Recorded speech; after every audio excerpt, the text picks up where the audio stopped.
Welcome to Democracy Now!, democracynow.org, The War and Peace Report. I'm Amy Goodman. Former ExxonMobil CEO Rex Tillerson refused to answer questions Wednesday about the oil giant's long history of denying the science of climate change, telling senators scientific literature on global warming is inconclusive. The comments came during a Senate Foreign Relations Committee hearing into Tillerson's nomination for Secretary of State.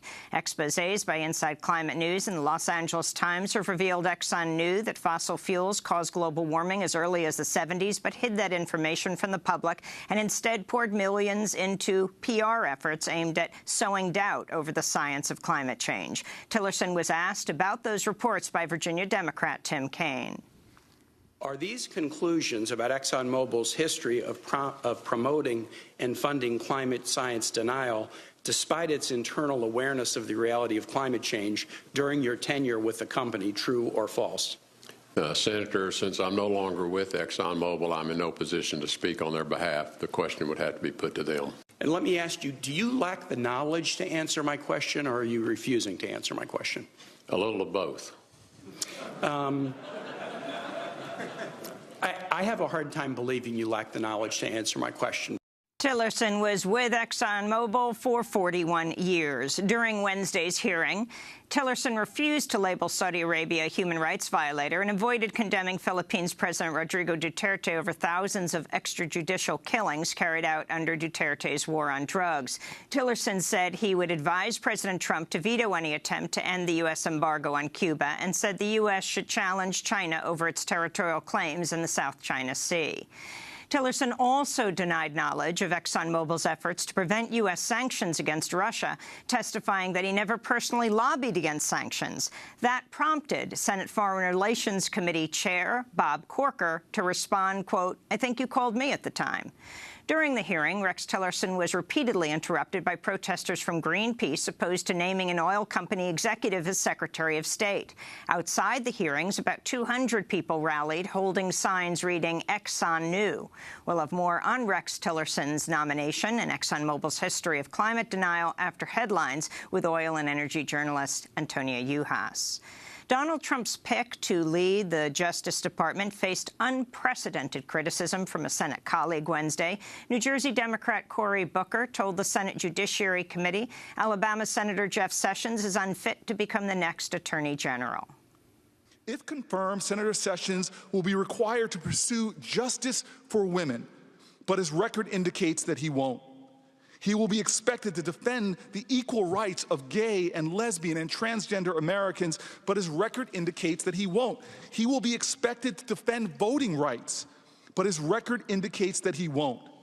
He will be expected to defend the rights of immigrants and affirm their human dignity, but the record indicates that he won't. Booker's testimony was the first time a United States senator has testified against a colleague's nomination for a presidential cabinet post. Senator Booker was joined by civil rights icon, Georgia Congressmember John Lewis, who said Sessions could roll back decades of civil rights gains. Also testifying against Sessions Wednesday was Amita Swatin, a survivor of childhood sexual assault. She cited a 2005 videotape in which Donald Trump is heard boasting of grabbing women by the genitals. I live with complex post-traumatic stress disorder and struggle every day to be well. It directly and negatively impacts me when people minimize sexual assault. So to hear Senator Sessions initially say President-elect Trump comments do not constitute sexual assault, and then to consider him leading the Department of Justice has been incredibly worrisome. On Tuesday, Senator Sessions revised his earlier statement and said he would consider grabbing a woman by her genitals without consent to be sexual assault. Sessions is expected to sail through a confirmation vote in the full Senate. Donald Trump lashed out at reporters during a news conference Wednesday, slamming CNN as fake news and calling BuzzFeed a failing piece of garbage. The diatribe came as Trump denounced unverified reports that Russia's government has compromising information that it could use to blackmail the president-elect. On Tuesday, CNN reported top intelligence officials had briefed Trump, President Obama, and top lawmakers over the claims, which also alleged Trump representatives met repeatedly with Russian officials during the 2016 campaign Ukraine and discuss the hacking of the DNC and the emails of Hillary Clinton's campaign chair, John Podesta. BuzzFeed later published a dossier prepared by British former intelligence officer Christopher Steele outlining unverified allegations of a political and sexual nature against Donald Trump. The reports prompted Trump to respond on Twitter, quote, "Intelligence agencies should never have allowed this fake news to leak into the public. One last shot at me. Are we living in Nazi Germany?" unquote. On Wednesday, Director of National Intelligence James Clapper said he was dismayed over the leaked dossier and denied that anyone from the U.S. intelligence community was responsible. At Wednesday's news conference, Trump refused to answer questions from CNN's Jim Acosta. Go ahead. No, Mr. President-elect. Go ahead. Mr. President-elect, since you are attacking our news organization, can you give us a chance? Your organization You are attacking our news organization. Your organization. Can you give us a chance to ask a question, sir? Go ahead. Sir, can you state, Quiet. Mr. President-elect, go ahead. Can you say She's asking a question. Don't be rude. Mr. President-elect, can you give us a question? Don't be You're rude. attacking us. Can you give us a question? Don't be rude. No, I'm not going to give you a question. I'm not going to give you a question. Can you state categorically? You are fake news. Sir, go ahead. Can you state? The president-elect gave the next question to a reporter with Breitbart News, a website that champions the white nationalist movement and was headed until last August by Trump's chief strategist, Steve Bannon. CNN's Jim Acosta later said Trump's spokesperson, Sean Spicer, threatened to have him expelled if he tried to ask another question. The press conference was Trump's first since July when he called on Russia to hack Hillary Clinton's email servers. On Wednesday, Trump said it was probably Russia that broke into the DNC servers and hacked Podesta's emails, but insisted he had no loans and no business dealings with Russia. This is NBC reporter Haley Jackson questioning Trump. Will you release your tax returns to prove what you're saying about no deals in Russia? Well, I'm not releasing the tax returns because, as you know, they're under audit. But every president since the 70s... Oh, gee, I've never heard that. Oh, gee, I've never heard that. I've never heard that. You know, the only one that cares about my tax returns are the reporters, okay? They're the only ones. But no, I don't think so. I won. Do you believe... I mean, I became president. No, I don't think they care at all. I don't think they care at all. I think you care. I think you care. Trump told reporters he would not be selling off his company or real estate holdings and would instead place his business assets into a trust controlled by his adult sons, Eric Trump and Donald Trump Jr. The head of the Office of Government Ethics, Walter Schau, blasted the plan, calling it wholly inadequate to avoid conflicts of interest. We'll have more on Trump's conflicts of interest after headlines. Also at Wednesday's news conference, Trump revealed his plans to name a replacement for Antonin Scalia, whose Supreme Court seat Republicans have refused to fill since his death nearly a year ago. Trump said he was consulting with former Senator Jim DeMint and members of the Federalist Society on a nominee to be named within 2 weeks of the inauguration. Donald Trump's nominee to head the Department of Transportation, Elaine Chao, received a warm welcome at a Senate hearing on Wednesday and appears to be headed for confirmation by the full Senate.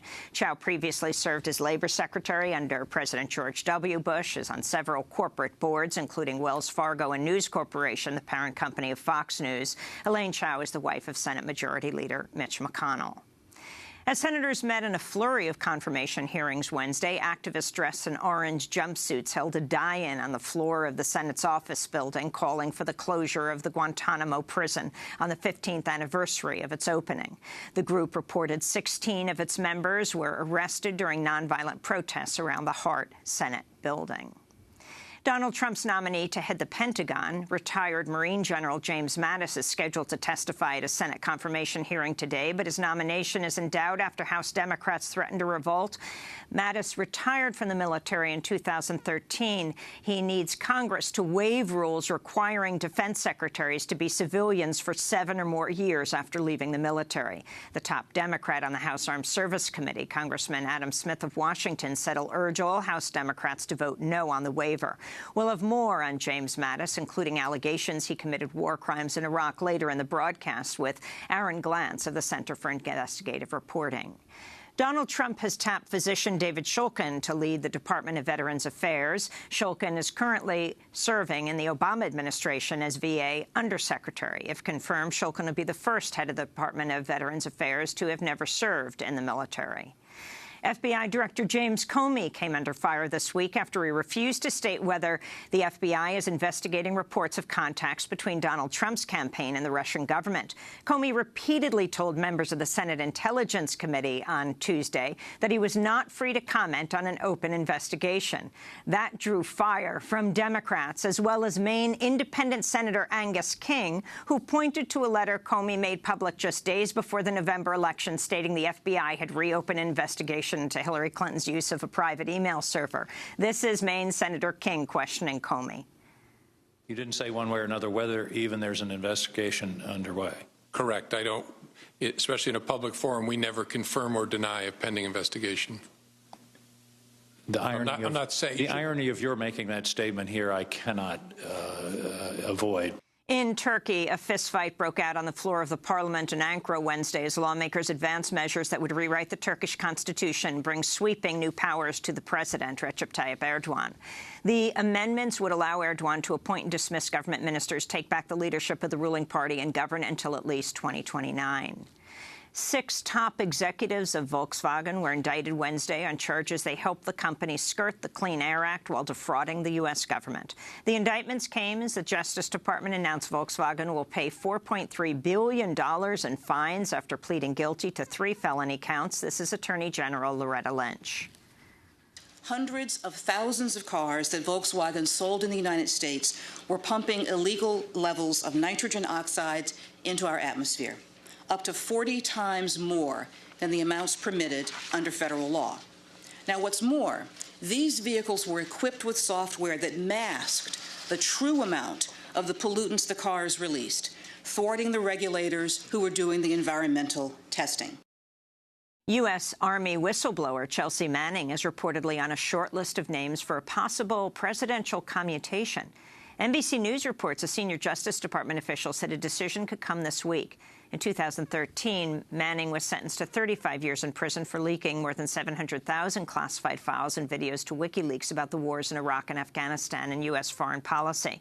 Manning has been held since 2010. She's been subjected to long stretches of solitary confinement and denied medical treatment related to her gender identity.